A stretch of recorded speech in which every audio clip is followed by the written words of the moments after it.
Hi ಎಲ್ಲೋ ಎಲ್ರಿಗೂ ನಮಸ್ಕಾರ. ರಚನಾ creative cooking ಚಾನಲ್ಗೆ ಸ್ವಾಗತ. ನಾನಿವತ್ತು ಕೋಸಿನ ಪಲ್ಯನ ಮಾಡಿ ತೋರಿಸ್ತಾ ಇದ್ದೀನಿ. ಪರ್ಪಲ್ ಕಲರ್ದು ಮತ್ತು ನಾರ್ಮಲ್ ಬಿಳಿ ಕಲರ್ದು ಎರಡನ್ನೂ ಮಿಕ್ಸ್ ಮಾಡಿ ಮಾಡ್ತಾಯಿದ್ದೀನಿ. ಚಪಾತಿಗೆ ಮತ್ತು ರೊಟ್ಟಿಗೆ ನೆಂಚ್ಕೊಳ್ಳಿಕ್ಕೆ ತುಂಬ ಚೆನ್ನಾಗಿರುತ್ತೆ. ನೋಡೋಣ ಬನ್ನಿ ಯಾವ ರೀತಿ ಮಾಡೋದು ಅಂತ. ನಾನು ಒಗ್ಗರಣೆ ಹಾಕಿರೋ ವಿಡಿಯೋ ರೆಕಾರ್ಡ್ ಆಗಿಲ್ಲ, ಸಾರಿ, ನಾನು ಹಾಗೆ ಹೇಳಿಬಿಡ್ತೀನಿ. ಸ್ಟವ್ ಮೇಲೆ ಕಡಾಯಿನ ಇಟ್ಕೊಂಡಿದ್ದೀನಿ. ಒಂದು 3 ಸ್ಪೂನ್ ಎಣ್ಣೆ ಹಾಕ್ಕೊಂಡಿದ್ದೀನಿ. ಅರ್ಧ ಸ್ಪೂನ್ ಸಾಸಿವೆ, ಅರ್ಧ ಸ್ಪೂನ್ ಜೀರಿಗೆ, ಹಾಗೆ ಒಂದು 4ರಿಂದ 5 ಹಸಿಮೆಣ್ಸಿನ್ಕಾಯಿನ ಈ ಥರ ಮಧ್ಯಕ್ಕೆ ಕಟ್ ಮಾಡಿ ಹಾಕ್ಕೊಂಡಿದ್ದೀನಿ. ಹಸಿಮೆಣ್ಸಿನ್ಕಾಯಿ ಸ್ವಲ್ಪ ಫ್ರೈ ಆದ ನಂತರ 2 ಮೀಡಿಯಮ್ ಸೈಜ್ ಈರುಳ್ಳಿನ ಈ ಥರ ಸ್ಲೈಸ್ ಮಾಡಿ ಹಾಕ್ಕೊಳ್ತಾ ಇದ್ದೀನಿ. ಈರುಳ್ಳಿ ಎಲ್ಲ ಸಾಫ್ಟ್ ಆಗಬೇಕು, ಅಲ್ಲಿವರೆಗೂ ಇದನ್ನ ಹುರ್ಕೊಳ್ಳೋಣ. ಈರುಳ್ಳಿ ಸಾಫ್ಟ್ ಆಗಿರೋದಾಗಿದೆ. ಈಗ ನಾವು ಕಟ್ ಮಾಡಿ ಇಟ್ಕೊಂಡಿರೋ ಅಂಥ ಎಲೆಕೋಸನ್ನ ಸೇರಿಸ್ತಾ ಇದ್ದೀನಿ. ಇಲ್ಲಿ ಸ್ವಲ್ಪ ಪರ್ಪಲ್ ಕಲರ್ದು ಮತ್ತು ಸ್ವಲ್ಪ ಬಿಳಿ ಕಲರ್ದು ಎರಡೂ ತೊಗೊಂಡಿದ್ದೀನಿ.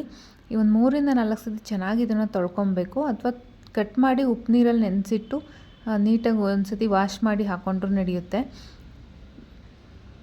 ಈಗ ಇದನ್ನು ಅಷ್ಟೇ ಈರುಳ್ಳಿ ಜೊತೆ ಚೆನ್ನಾಗಿ ಹೊಂದ್ಕೊಳ್ಳೋ ರೀತಿಯಲ್ಲಿ ಇದನ್ನು ಮಿಕ್ಸ್ ಮಾಡ್ಕೊಳ್ಳೋಣ. ಚೆನ್ನಾಗಿ ಮಿಕ್ಸ್ ಮಾಡ್ಕೊಂಡ ನಂತರ ಒಂದು 2ರಿಂದ 3 ನಿಮಿಷ ಇದನ್ನ ಮುಚ್ಚಿಡಬೇಕಾಗುತ್ತೆ.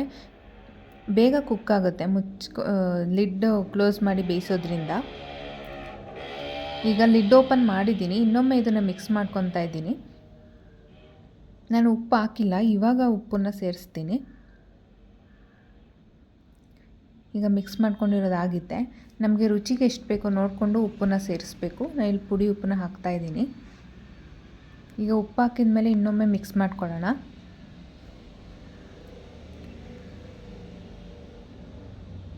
ಕಲರ್ ಸ್ವಲ್ಪ ಚೇಂಜ್ ಆಗ್ತಾ ಬರುತ್ತೆ ಬೇಯ್ತಾ ಸ್ವಲ್ಪ ಲೈಟ್ ಕಲರ್ ಆಗುತ್ತೆ. ನಾನು ಇನ್ನೂ ಒಂದು 2 ನಿಮಿಷ ಮುಚ್ಚಿಡ್ತಾ ಇದ್ದೀನಿ ಉಪ್ಪು ಹಾಕಿದ ನಂತರ. ನೋಡಿ, ಕ್ವಾಂಟಿಟಿನೂ ಅಷ್ಟೇ, ಇದು ಬೆಂದಿದೆ, ಸ್ವಲ್ಪ ಕಮ್ಮಿ ಆಗಿದೆ ಕ್ವಾಂಟಿಟಿ ನಾವು ಆವಾಗ ಹಾಕಿದ್ದಕ್ಕೂ ಇವಾಗ.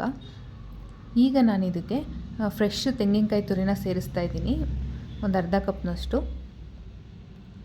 ಚೆನ್ನಾಗಿರುತ್ತೆ ತೆಂಗಿನಕಾಯಿ ಹಾಕಿದ್ರೆ, ರುಚಿಯಾಗಿರುತ್ತೆ ಪಲ್ಯ.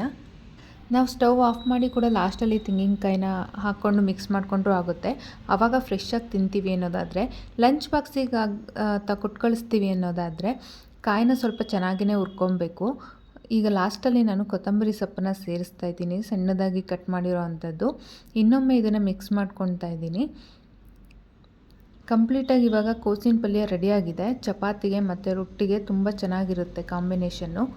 ನಾನು ಇದನ್ನ ಒಂದು ಸರ್ವಿಂಗ್ ಬೌಲ್ಗೆ ಸರ್ವ್ ಮಾಡ್ಕೊತಾ ಇದ್ದೀನಿ. ನೋಡಿದ್ರಲ್ಲ ಎಷ್ಟು ಈಸಿಯಾಗಿ ಮನೆಯಲ್ಲೇ ಕೋಸಿನ ಪಲ್ಯ ಮಾಡ್ಕೋಬೋದು ಅಂತ. ಕಡಿಮೆ ಟೈಮಲ್ಲಿ ಕೂಡ ಆಗುತ್ತೆ ಇದು. ಈ ವಿಡಿಯೋ ಇಷ್ಟ ಆಗಿದರೆ ಪ್ಲೀಸ್ ಒಂದು ಲೈಕ್ ಮಾಡಿ, ಶೇರ್ ಮಾಡಿ, ಕಮೆಂಟ್ ಮಾಡಿ. ಇನ್ನೂ ಹೆಚ್ಚಿನ ರೆಸಿಪಿಗಳಿಗೋಸ್ಕರ ರಚನಾ ಕ್ರಿಯೇಟಿವ್ ಕುಕಿಂಗ್ ಚಾನಲ್ನ ಸಬ್ಸ್ಕ್ರೈಬ್ ಮಾಡ್ಕೊಳ್ಳಿ. Thank you.